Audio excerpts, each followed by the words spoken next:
mandioca e açúcar mascavo. Teoricamente, eu sei que posso fazer álcool com eles, mas será que devo?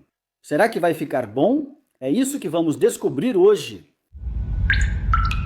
Mandioca e açúcar mascavo. Nunca destilei com eles, mas muitos me pedem há tempo. Mas por quê? O principal motivo, acho que para o açúcar mascavo, é a questão da acessibilidade. Em quase todo lugar você encontra açúcar mascavo, mas, para ser justo, ele não é igual aos outros açúcares. Em diferentes partes do mundo, o açúcar mascavo pode ser, na verdade, o que chamaríamos de açúcar pomela. Você entendeu? Praticamente todo lugar tem açúcar mascavo. É açúcar, vai fermentar, mas tem um componente de sabor, não é só branco. E a mandioca, sinceramente, é difícil de achar e custa caro aqui na Nova Zelândia. Mas esse não é o caso em várias partes do mundo. Se você tem um ambiente certo, clima ou como quiser chamar, a mandioca é realmente impressionante. Você planta, não precisa realmente cuidar, não precisa fazer nada com ela. Ela cresce o ano todo. E provavelmente, o mais empolgante para nós é que ela realmente tem uma quantidade bem razoável de carboidrato. Provavelmente, ela tem pelo menos o dobro do teor de carboidrato da batata, talvez até um pouco mais, dependendo da batata e da mandioca que você comparar. Isso é muito incrível. E nos lugares onde ela é muito cultivada, você pode encontrá-la super barata, tipo de 20 a 45 dólares por quilo. Vamos começar o projeto com 6 quilos de mandioca. Como disse, é difícil de achar na Nova Zelândia, por isso precisa estar congelada. Estou um pouco duvidoso quanto à qualidade da mandioca, e processá-la é um pouco difícil. Eu poderia usar o processador de alimentos e enfrentar a fúria da Erin. Isso não vai acontecer. Eu tentei ralar, mas a natureza flácida da mandioca congelada impediu isso. O que significa, infelizmente, que vou processar tudo na faca. A mandioca processada vai para 36 litros ou 9 litros e meio de água e vamos começar a aquecer isso até chegar a 100 graus Celsius. No caminho, vou adicionar um pouco de HTA alfa-amilase de alta temperatura. Isso vai fazer duas coisas. Primeiro, vai iniciar o processo de quebrar o carboidrato em pedaços menores para que nosso açúcar seja processado. E segundo, vai evitar que tudo isso se transforme em uma bagunça pegajosa e pastosa. Enquanto gelatinizamos o amido, mantive a mandioca a 100 graus por 45 minutos, adicionando um pouco mais de HTA, mais ou menos na metade do tempo. Após 45 minutos, reduzi a temperatura para 95 graus Celsius, que é o ponto ideal para o meu HTA. Pode variar, então verifique. Adicionei um pouco mais de HTA e deixei fazer a mosturação por 1 hora. Agora é hora de deixar tudo esfriar até 60 graus Celsius, a caminho dos 60 graus Celsius. Adicionei meus 4 kg de açúcar, 60 graus Celsius é o ponto ideal para a minha glucoamilase. Se você tiver outro produto, a temperatura pode variar em relação à alfa-amilase usada antes. Pegou essas enormes cadeias de carboidratos e as quebrou em pedaços menores. A glucoamilase quebra ainda mais essas cadeias em glicose, que a levedura consome durante a fermentação. Assim que cheguei a 60 graus Celsius, adicionei a glucoamilase e deixei descansar por mais 1 hora. Após a glucoamilase agir, deixe esfriar até a temperatura de inoculação da levedura. No meu caso, estou usando a Amazonas. Então vai ser por volta de 31, 32 graus Celsius. A fermentação do mosto durou 4 dias. Deixei mais um para intensificar a acidez e o sabor. Vamos ver que fermentou até secar, chegando a uma gravidade de 0,99, o que é excelente, ficando ali certinho. Por volta de 10. Colocamos o mosto na panela e estou fazendo a destilação completa. 3 pratos, eu não tenho muito disso. Mandioca é meio cara aqui e 3 pratos parecia certo. Eu não sei. Eu queria experimentar. Talvez um pouco mais limpo do que a destilação em 2 alambiques. Então isso provavelmente fica entre a destilação dupla e tripla, se você estiver usando apenas alambiques. Então agora é hora de aumentar a potência devagar. No momento, estamos em 57. Podemos aumentar isso um pouco e diminuir um pouco o fluxo de água para o condensador de refluxo. Você também vai notar, é claro, que eu tenho um visor extra aqui para proteção contra espuma. As colunas extras do modelo All-Round ainda estão montadas além do antigo ponto sem volta. O condensador de produto, só para deixar o condensador de produto em um nível razoável na mesa. O peso extra desse lado faz a coluna inclinar um pouco. Normalmente, eu amarraria no topo para dar suporte, mas vou tentar rodar assim e ver se fica tudo bem. Tudo está bem, sem vazamentos. Seguiremos o processo e coletaremos amostras iniciais. Acontece que, na verdade, temos um vazamento, mas não é álcool vazando da coluna, é só a água de resfriamento daqui. Eu sei que essas mangueiras dobradas deixam vocês malucos. Bom, alguns de vocês, um dia eu vou dar um jeito nisso.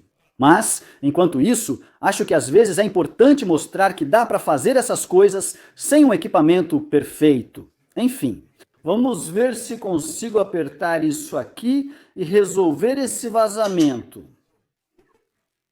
Meu Deus, eu sou uma bagunça. Tem grãos meio grudados e barba espalhados pela minha mesa de qualquer jeito, com um pouco de jeitinho para lá e para cá. Com a potência e o fornecimento de água ao condensador de refluxo, estou satisfeito com a velocidade de extração. Aqui, vou considerar isso como 4 doses e passar a coletar os corações. Curiosamente, eu me pergunto se esse copo estava sujo, porque está um pouco turvo. Interessante, talvez isso seja coisa da mandioca, não sei, né? Enfim, vamos continuar coletando e ver onde chegamos a partir daqui. Acho que já estou trocando os frascos há um tempinho e estamos chegando muito perto do fim das cabeças. Vou fazer mais uma pequena troca e espero chegar mais ou menos aqui, e então ir direto para os corações. Temos um fenômeno interessante acontecendo, onde o destilado não está mais turvo, mas está levemente colorido, igual ao mosto. Isso acontece comigo de vez em quando em destilações de stripping e em destilações únicas. Vou ser honesto com você, isso meio que me deixa confuso com as 3 placas, mas às vezes simplesmente acontece e eu não fico muito preocupado com isso. Tenho quase certeza de que mesmo fazendo uma destilação de stripping e usando 1 ou 2 placas, não ficaria dessa cor. Vamos tentar de novo, está quase lá. Já sinto o gosto do açúcar mascavo. Acho que estou sentindo o gosto da mandioca, mas não sei como ela realmente é no sabor. Não tenho certeza, ainda sinto um leve gosto daquele vômito de bebê. Vamos passar para corações em 1 segundo.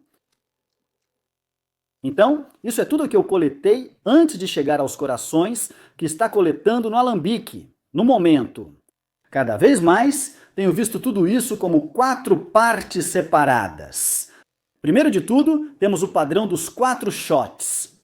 O que mais me interessa no momento é a próxima parte. E isso é o estranho álcool de fricção com cheiro de pot-pourri. Por que alguém pensaria em beber isso? Eu não sei. Então a parte falsa e limpa das cabeças, onde o cheiro melhora, você acha que está bom. Antes eu pensava, dane-se, já estamos nos corações. Aí você prova, e ainda tem um pouco daquele gosto de álcool isopropílico. E eu aprendi agora que isso significa que aquela coisa com gosto de vômito de bebê vem em seguida. Então é o vômito de bebê dentro de um pneu. Talvez um pouco de gosto de cimento, dependendo do que você está usando. E então, acho que talvez 5 partes, se você quiser chamar, meio que a transição. E essa é a primeira vez que eu realmente divido isso nessas partes. E o que eu acho realmente interessante é que o cheiro de pot-pourri, o cheiro de limpeza falsa e o cheiro de vômito de bebê em um pneu de borracha tem mais ou menos o mesmo volume. O que isso significa? Não sei, mas é uma observação mental interessante para guardar e talvez mais um ponto de dados para ajudar nos cortes. Isso vai ser igual para uma receita feita só com grãos? Eu não sei, mas achei que valia a pena tentar e ver no que dá. Vou voltar a ficar de olho no alambique, tudo bem, pessoal. Vou chamar de corações. Ainda estou coletando as caudas no momento, porque sinceramente ainda não encontrei nada que realmente tenha um gosto ruim. Ainda tinha um bom gosto, mas medi o teor alcoólico com este aparelho. Não confio muito nele, mas ele disse que eu estava com cerca de 53% de teor alcoólico, o que me intrigou. Passei para um pote menor e veja só, logo depois que eu troquei. Bem, um pouco depois que eu troquei, começou a ficar turvo e até tem um pouco de sedimento ali. Por mais estranho que pareça, acho que isso é mais uma produção de rum. Ainda está com um bom gosto, não sinto sabor de tails, o que é muito interessante. Então, meu palpite é que com esse tipo de rum, você conseguiria coletar isso tranquilamente.